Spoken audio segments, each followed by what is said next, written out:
अगर मैं आपसे कहूँ कि जिस मार्शल आर्ट को आप शांति, फ्लो और बैलेंस का प्रतीक मानते हैं, वही किसकी ज़िंदगी एक सेकंड में बदल सकती है, तो आप क्या यकीन करेंगे?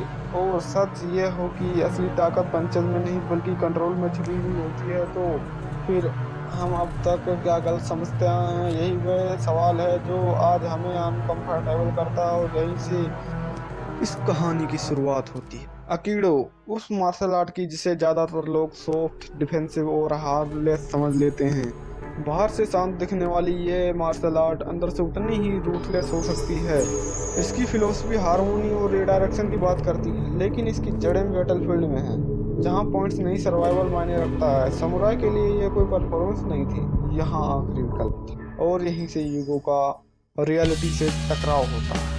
आज हम मार्शल आर्ट्स को जिम, टूर्नामेंट्स और रील से जज करते हैं। क्लीन मैट्स, वाइट यूनिफॉर्म और कंट्रोल मूव देखकर सब सेफ लगता है, लेकिन ये सच नहीं है। अकीडो की कई टेक्निक्स इतनी डेंजरस हैं कि कंपटीशन में पूरी तरह से बैंड हैं।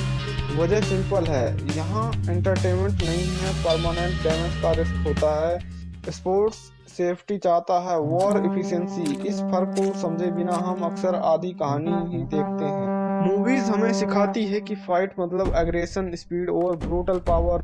रियल लाइफ हमें सिखाती है कि फाइट मतलब टाइमिंग, बैलेंस और सामने वाले के एनर्जी का सही इस्तेमाल। अकीडो इसी इल्यूजन को तोड़ता है। यहाँ ईगो कहता है मैं स्ट्रॉन्ग हूँ, और अकीडो कामले जवाब देता है तुम प्रेडिक्टेबल हो। यही बात सबसे ज्यादा चुभती है, क्योंकि यह हमारी आइडेंटिटी को चैलेंज करती है। जरा इमेजिन कीजिए कोई आप पर पूरी ताकत से अटैक करता है, इंस्टिंक्ट क्या होगा? Hit back, block hard, prove yourself. Aikido यहाँ रुकता है, वो कहता है फोर्स से मत लड़ो, उसे रिडायरेक्ट करो। यह माइंडसेट शिफ्ट आसान नहीं है, क्योंकि यह आपको मसल्स नहीं, अवेयरनेस पर भरोसा करना सिखाता है, और अवेयरनेस ईगो को पसंद नहीं आती। और इस मार्शल आर्ट में जिन रिस्ट लॉक, जॉइंट मैनिपुलेशन और नेक कंट्रोल की बात होती है, वो सिर्फ टेक्निक्स नहीं है, उनका डीपर मीनिंग है। यह स्ट्रेंथ नहीं, वर्नेबिलिटी को टारगेट करती है। रिस्ट, एल्बो, नेक वो जगह हैं जहां पावर काम नहीं आती है। जिंदगी भी कुछ ऐसा ही है। हम स्ट्रॉन्ग दिखने की कोशिश करते हैं, टफ बनने का मास्क पहनते हैं, लेकिन लाइफ अक्सर हमें वही हिट करती है जहां हम लीस्ट प्रिपेयर्ड होते हैं। एक्सपेक्टेशंस, अटैचमेंट्स और ईगो पर। अकीडो की सबसे स्केरी बात यह है कि वो किसी को गिरा सकता है। स्केरी यह है कि वह दिखाता है कि लड़ाई जितनी जल्दी खत्म हो सकती है। एक गलत एंगल, थोड़ा एक्स्ट्रा प्रेशर और डैमेज इरिवर्सिबल हो सकता है। इसी वजह से टूर्नामेंट्स में कंट्रोल सिखाया जाता है, डिस्ट्रक्शन नहीं। रिस्पॉन्सिबिलिटी के बिना पावर हमेशा होती है। यही बात हमें खुद से सवाल पूछने पर मजबूर करती है, क्या हम सच में कंट्रोल सीखना चाहते हैं या सिर्फ पावर दिखाना? हमें मास्टरी चाहिए या वैलिडेशन? मूव्स में हीरो आखिरी पंच मार कर जीतता है, रियल लाइफ में जीत अक्सर बिना पंच के होती है। अकीडो में जीत का मतलब है कॉन्फ्लिक्ट को सोल्व करना, डैमेज को मिनिमाइज करना और खुद को ग्राउंडेड रखना। एक अनकंफर्टेबल ट्रूथ ये भी है कि इतनी डेंजरस टेक्निक सीखने के बाद भी अकीडो आपको हम्बल बनाता है, क्योंकि आपको हर पल याद रहता है कि कंट्रोल खोते ही आउटकम बदल सकता है। रियल स्ट्रेंथ यूज में नहीं, स्ट्रेंथ में दिखती है। यही वजह है कि हर कोई अकीडो को समझ नहीं पाता है। कुछ कहते हैं कि यह टू सॉफ्ट है, कुछ कहते हैं रियल फाइट में काम नहीं करेगा। शायद उन्होंने कभी रियल चोज देखा ही नहीं है। रियल फाइट लाउड नहीं होती है, वो फास्ट होती है, कंफ्यूजिंग होती है, मैसी होती है।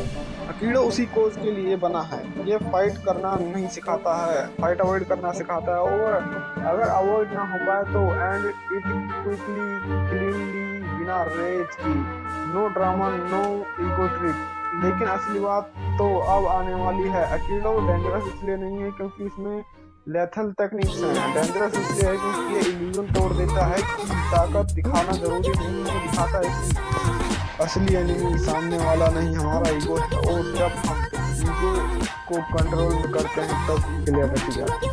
आज की दुनिया में यही फिलोसफी सबसे ज़्यादा मिसिंग है।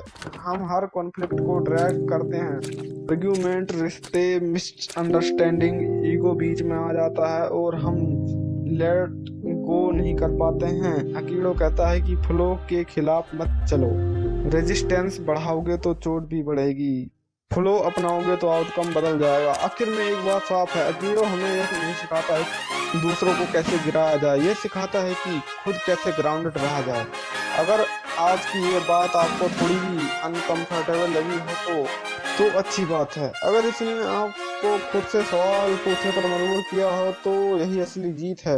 और अगर आपको ऐसे real grounded no fake motivation conversation पसंद है तो चैनल को फॉलो करना या वीडियो को लाइक करना बस एक हैबिट की तरह रखो, और कोई प्रेशर नहीं है। अब आपकी बारी है। क्या आपके हिसाब से रियल पावर कंट्रोल में होती है या एक्सप्रेशन में? कमेंट में ऑनेस्टली लिखिए, क्योंकि ट्रांसफॉर्मेशन वहीं से शुरू होता है जब ईगो चुप हो जाता है।